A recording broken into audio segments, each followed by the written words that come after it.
طالبانو د پاکستان سفیر پر ملاقاتونو بندیز ولګاوه. د اسلامي امارت رئیس الوزرا چارواکو ته امر کړی چې له دې وروسته په خپل سر له بهرنیو ډیپلوماتانو سره نشي کتلی. نوموړي ویلي چې له دې وروسته به دا لیدنې د بهرنیو چارو وزارت لخوا تنظیمیږي. دا ګام له هغه وروسته پورته کیږي چې له چارواکو سره د پاکستان د سفیر پرله پسې کتنو د خلکو سخت غبرګونونه راوپارول. ویل کېدل چې د پاکستان سفیر په یوه اونۍ کې له 10 چارواکو سره کتلي وه چې په ډیرو کتنو کې نه یوازې ډیپلوماټیک اصول نه مراعات شوي بلکې ان یو ځینې چارواکي د پاکستان سفارت ته ورغلي وو او هلته له سفیر سره کتلي وه. د رئیس الوزرا دا کار پر ځای او غوره کړنه ده ځکه چې له یو اړخه به له بهرنیو ډیپلوماتونو سره په کتنو کې ډیپلوماټیک اصول مراعات شي او له بله اړخه به پر چارواکو د بهرنیو ډیپلوماتانو د نفوذ مخه تر ډیره ونیول شي.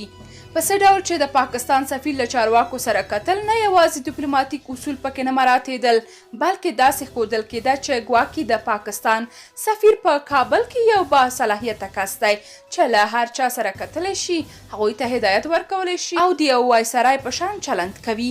ډیری کسان خو د پاکستان سفیر د امریکا د سفیر په رول ګڼلی و چې په جمهوریت کې به یې وزیرانو ته دستور ورکوو او څه به یې چې غوښتل هغه یې کول.